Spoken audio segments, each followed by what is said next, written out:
In 1977, far from global attention and hidden deep within the Brazilian Amazon coast, an entire population claimed they were being watched, injured, and systematically studied by something not human. What makes this case different is not only the number of witnesses, but the undeniable involvement of the Brazilian Air Force. Files were created, photos were taken, officers were deployed, and then, years later, almost everything disappeared. This is not a story about belief. It is a story about records, fear, and silence. The island region of Colares is located near the mouth of the Amazon River, surrounded by dense rainforest, tidal rivers, and unstable coastal terrain. In the 1970s, access to the area was extremely limited. There were no major roads connecting Colares to large cities. Travel was done almost exclusively by small boats, often taking hours or days depending on weather conditions. Communication with the outside world was unreliable, and electrical infrastructure was minimal or non-existent in many villages. This isolation played a critical role in what followed. The lack of immediate external oversight meant that events could unfold without media presence or scientific observers. At the same time, the open sky above the river and coastline offered clear visibility at night, making aerial phenomena easy to observe. Residents were accustomed to darkness, stars, and natural sounds, meaning unusual lights or movements stood out immediately. From a strategic perspective, the region was also ideal for covert military observation. Few witnesses from outside, minimal press attention, and a population with little political influence. Whatever occurred in Colares happened in a place where it could remain contained, questioned, or dismissed without immediate consequence. Before the incidents began, life in Colares followed a slow and predictable rhythm. The local population was composed mainly of fishermen and their families, many of whom had lived there for generations. Daily routines revolved around the tides, fishing schedules, and communal gatherings. Nights were quiet. Children slept early. There were no reports of mass hysteria, criminal activity, or unusual social behavior prior to 1977. Healthcare was basic, but the community had experience dealing with common tropical illnesses. There were no known outbreaks of unexplained diseases, no history of hallucination-inducing substances affecting the population, and no prior UFO folklore deeply embedded in local culture. This detail is crucial because it challenges the idea that the events were born from imagination or collective delusion. Residents later emphasized that fear was not a natural state for them. They were accustomed to storms, wild animals, and isolation. What came next disrupted this stability completely. The sudden shift from peaceful routine to panic was one of the main reasons authorities took the situation seriously enough to involve the military. Something had clearly broken the normal pattern of life. The first reports began quietly, almost casually. Fishermen returning late at night described strange lights hovering above the river, moving without sound and against the wind. At first, these sightings were dismissed as reflections, distant boats, or atmospheric effects common in humid regions. However, the descriptions soon became too consistent to ignore. Witnesses spoke of luminous objects emitting an intense white or yellowish glow, sometimes shifting to red, that moved with deliberate control rather than drifting. What disturbed observers most was the behavior of the lights. They did not follow straight paths. Instead, they zigzagged, stopped abruptly in midair, and descended toward the water before rising again at high speed. Some lights appeared to scan the surface of the river, moving slowly as if searching for something. Others followed boats for several minutes before vanishing instantly. These sightings occurred repeatedly, often at similar times during the night, suggesting a pattern. As word spread, more residents began watching the skies, confirming that the phenomenon was not isolated. The lights were seen from different locations, distances, and angles, yet described almost identically. This consistency would later become one of the strongest elements supporting the seriousness of the case. As the sightings increased, curiosity quickly turned into fear. Residents who initially gathered outside to observe the lights began retreating indoors, locking doors and extinguishing lamps. Parents forbade children from leaving their homes after sunset. Fishing activities at night were reduced, directly affecting the community's survival. Fear was no longer abstract, it was practical and immediate. What intensified the panic was the apparent intelligence behind the phenomenon. The lights did not behave randomly. They seemed to react to human presence, approaching occupied areas and withdrawing when confronted. In several cases, witnesses claimed the lights followed individuals rather than locations. This created the sensation of being targeted, observed, and chosen. Local leaders attempted to calm the population, but without explanations, rumors spread rapidly. Some believed the lights were weapons tests. Others feared foreign surveillance or unknown predators. Religious interpretations also emerged, though they failed to explain the physical consistency of the sightings.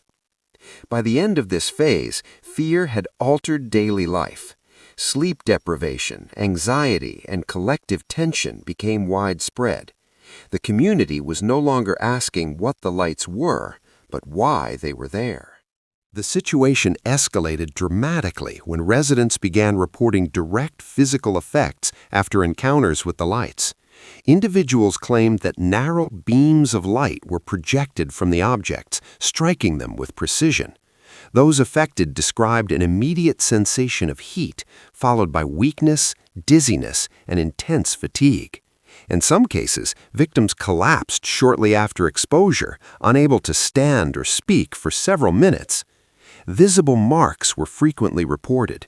Small puncture-like wounds appeared on the skin, often on the chest, neck, or arms. These marks were sometimes accompanied by redness or swelling, but rarely bled. Witnesses described the beams as silent and fast, leaving no visible source other than the hovering light above. The attacks occurred both indoors and outdoors, suggesting the phenomenon could penetrate simple structures. Several victims reported temporary paralysis, numbness, or loss of consciousness. Others experienced prolonged symptoms, including headaches, nausea, and a feeling of internal pressure that lasted for days. The consistency of these physical effects across different individuals raised serious concern among local authorities. This was no longer a matter of sightings. It had become a public health and safety issue. Local medical facilities were unprepared to handle the growing number of affected residents. Doctors and nurses struggled to identify the cause of the symptoms, as standard diagnoses failed to explain the combination of burns, puncture marks, and neurological effects. Blood tests, when performed, often showed signs of anemia or unexplained changes, further complicating the situation. Medical staff documented cases carefully, noting similarities in wounds and patient descriptions. However, without a known source, treatment remained largely supportive. Victims were advised to rest, hydrate, and avoid further exposure, an impossible recommendation in a community that could not predict when the phenomenon would appear. What puzzled medical professionals most was the selective nature of the attacks. Not everyone who witnessed the lights was affected. Some individuals were targeted repeatedly, while others remained untouched despite close proximity. This pattern suggested intentional selection rather than random exposure. As cases multiplied, local doctors formally requested assistance from higher authorities. Their reports emphasized that the symptoms were real, measurable, and beyond conventional explanation. This medical uncertainty played a crucial role in escalating the case from a local mystery to a national concern, prompting military involvement. As reports of injuries and panic intensified, local authorities escalated the situation beyond civilian control. In late 1977, units of the Brazilian Air Force were discreetly deployed to the region. There was no public announcement, no press briefing, and no formal explanation given to the population. Military personnel arrived wearing plain uniforms, often traveling at night, and established temporary bases near affected villages. Officially, the operation was described as a routine investigation into unidentified aerial phenomena.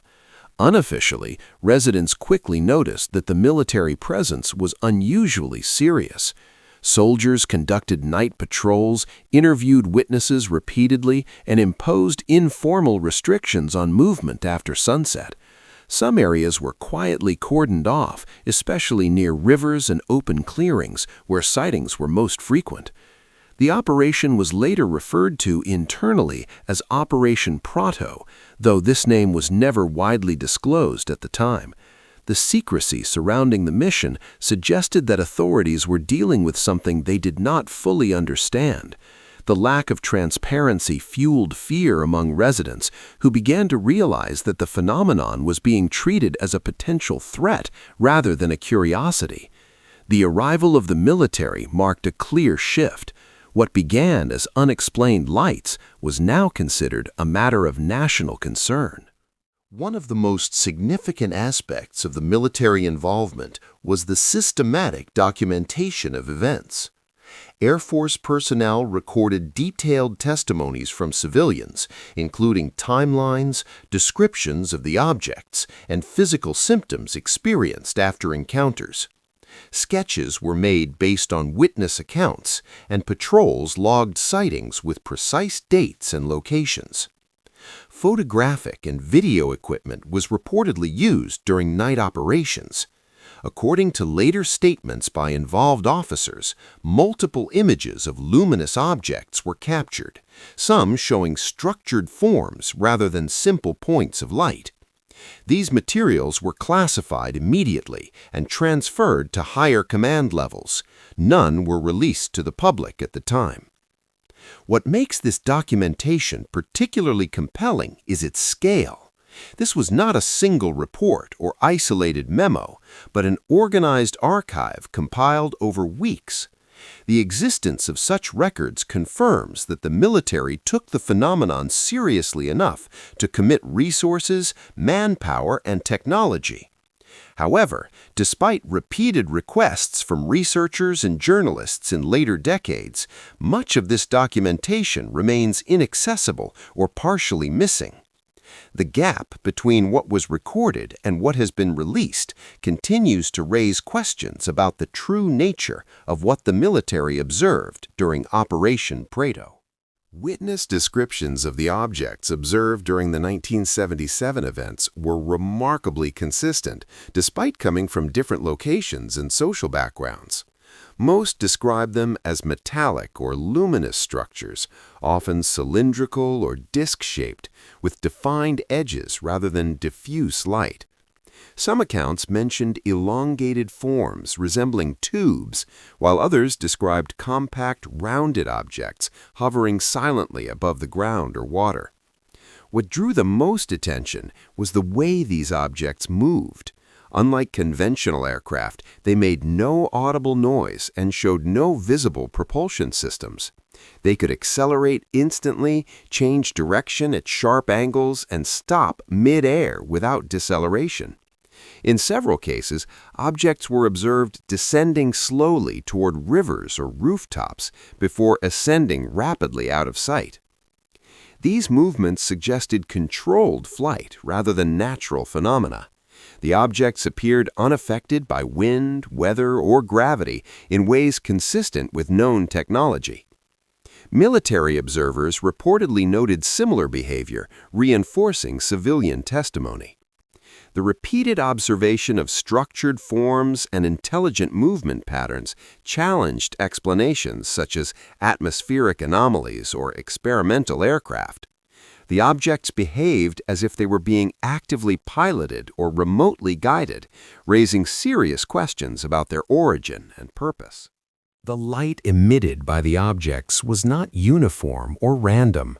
Witnesses consistently reported beams of concentrated light projected downward with precision. These beams were described as narrow, intense, and capable of illuminating specific targets while leaving surrounding areas in darkness. Colors varied, most commonly white, yellow, or red, sometimes shifting during interaction. The light did not behave like standard illumination. In many cases, it appeared to have physical effects, causing sensations of heat, temporary paralysis, or visible skin marks. Some residents believed the light was being used as a tool rather than for visibility, functioning more like a scanning or targeting mechanism. Objects were often observed dimming or extinguishing their lights when approached, then reactivating them at a distance.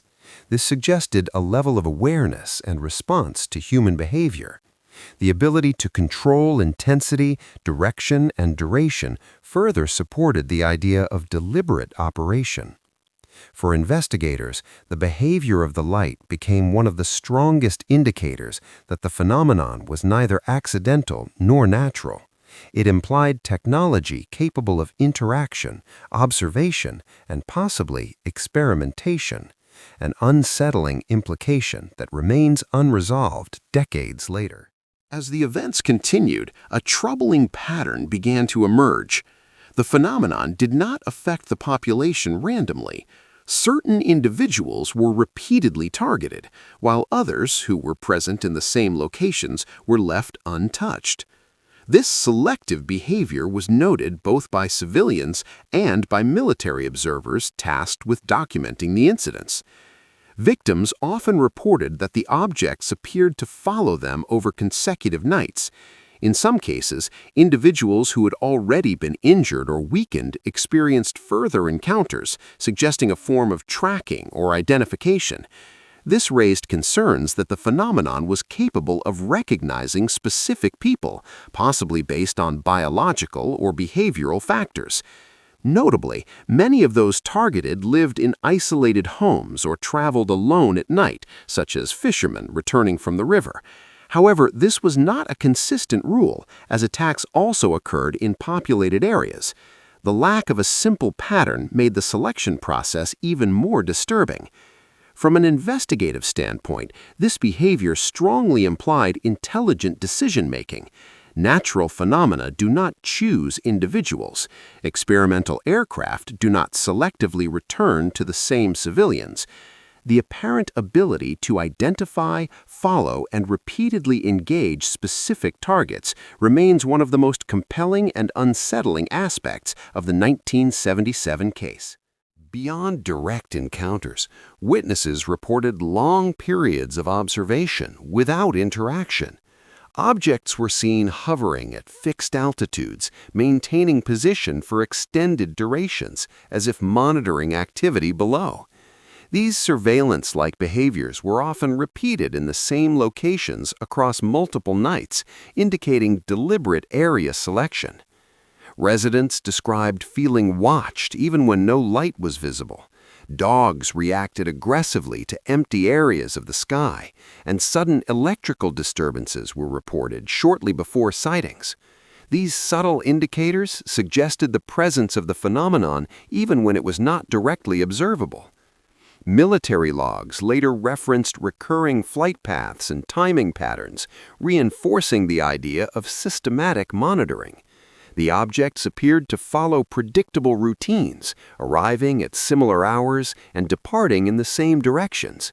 This consistency suggested reconnaissance rather than random appearance. The concept of surveillance fundamentally changed how the events were interpreted. If the phenomenon was observing rather than merely appearing, its purpose extended beyond curiosity. It implied data collection, behavioral analysis, and possibly long-term interest in the human population of the region. This interpretation pushed the case far beyond conventional explanations and into a category that authorities seemed unwilling or unable to address publicly. After weeks of documented activity, the flow of information began to slow dramatically. Military personnel who had been actively interviewing residents and recording sightings reduced their presence without explanation. Official communication with local authorities became minimal, and civilians were no longer informed about the status of the investigation. The abrupt shift was noticeable and deeply unsettling. Reports produced during the operation were classified shortly after being submitted to higher command. Access to these files was restricted, even to officials who had initially participated in the documentation. Requests for updates were met with vague responses or redirected entirely. No public summary of findings was released, despite the scale of the operation and the number of affected civilians. What raised further suspicion was the absence of denial. Authorities did not publicly claim the events were false or misinterpreted. Instead, they chose silence. This lack of closure left residents without explanations for their injuries or reassurance about their safety. For investigators, the classification of reports suggested that the information collected was either sensitive, inconclusive, or potentially destabilizing if disclosed. The decision to seal the records became one of the most controversial aspects of the case, fueling speculation that the true nature of the phenomenon was deemed unsuitable for public knowledge. Alongside the classification of military reports, coverage of the events in regional media declined sharply. Early newspaper articles that had documented sightings and civilian injuries disappeared from circulation. Journalists who attempted to revisit the story later reported difficulty accessing sources or confirming information that had previously been public. In some cases, reporters claimed they were discouraged from pursuing the topic by editors or external pressures. Stories were reframed as local folklore or exaggerated rumors rather than ongoing incidents. This shift in tone contributed to the gradual erosion of public attention, despite the fact that witnesses were still experiencing fear and uncertainty. Residents felt increasingly isolated as their experiences were dismissed or ignored. Without media amplification, there was no platform to demand accountability or transparency. The narrative of the events became fragmented, surviving mainly through personal testimony rather than official acknowledgement. The suppression of media coverage played a crucial role in burying the case. Without sustained recording, the operation faded from national awareness. What remained was a community left with unanswered questions and the lingering sense that something significant had been deliberately removed from public discussion. As the phenomenon persisted and official explanations failed to materialize, fear spread through the population at a collective level. Entire neighborhoods altered their routines to avoid nighttime exposure. Families slept together in locked rooms, and outdoor activities after sunset became rare. The psychological toll was visible in everyday behavior long before it was formally acknowledged. Rumors intensified the panic. Stories of new attacks, even unconfirmed ones, circulated rapidly, reinforcing the sense that the threat was unpredictable and uncontrollable. People began to interpret ordinary lights, sounds, and shadows as potential signs of danger. This heightened state of alert led to widespread insomnia and anxiety. Community leaders attempted to maintain order, but their influence weakened as fear overpowered reassurance. Some residents temporarily abandoned their homes, seeking refuge in neighboring areas. Schools reported decreased attendance, and fishing activity dropped sharply, affecting livelihoods and food supply. The collective panic was not driven by imagination alone. It was rooted in repeated exposure to unexplained events, physical injuries, and the absence of trustworthy information. When fear becomes shared and reinforced by real experiences, it transforms into a psychological crisis, one that reshaped the social fabric of the community during the events of 1977. Long after the sightings diminished, the psychological effects remained. Many witnesses reported persistent fear of the night sky, even decades later. Sudden lights or unfamiliar sounds triggered anxiety responses, suggesting symptoms consistent with long-term trauma. For some, the events of 1977 became a defining moment in their lives. Victims of direct encounters described ongoing emotional distress, including feelings of vulnerability and loss of control. The absence of official acknowledgement or explanation compounded this trauma, leaving individuals without validation or closure. Being told, implicitly or explicitly, that their experiences were not real intensified feelings of isolation. Children who lived through the events were particularly affected. Some grew up with recurring nightmares and distrust of authority, shaped by memories of fear and silence. The lack of psychological support at the time meant these effects went untreated. The long-term trauma underscores a critical dimension of the case. Regardless of the phenomenon's origin, the human cost was undeniable. The emotional scars left on the population remain one of the most overlooked consequences of the events, yet they serve as lasting evidence that something profoundly disruptive occurred. Years after the conclusion of Operation Prato, information about the case began to surface through indirect channels. Retired military personnel who had participated in the operation started to speak publicly, offering accounts that contradicted the long-standing silence. Among these voices were officers who confirmed that the phenomenon was treated as real, recurring, and beyond conventional explanation. These individuals stated that their mission was not to debunk sightings, but to observe and document them. According to their testimonies, the objects were seen on multiple occasions by trained military observers using optical equipment. The consistency between civilian and military reports was emphasized as a key factor that prevented the operation from being dismissed internally. Some officers admitted experiencing fear themselves, acknowledging that the phenomenon displayed behaviors they could not explain or counter. They described an atmosphere of uncertainty within the ranks, where questions outnumbered answers. Despite this, they were instructed to maintain secrecy and follow orders without public disclosure. While these statements emerged decades later, they significantly altered the perception of the case. They suggested that the silence was not due to a lack of evidence, but rather the implications of what that evidence might represent. Alongside verbal testimonies, claims regarding photographic and video evidence began to emerge.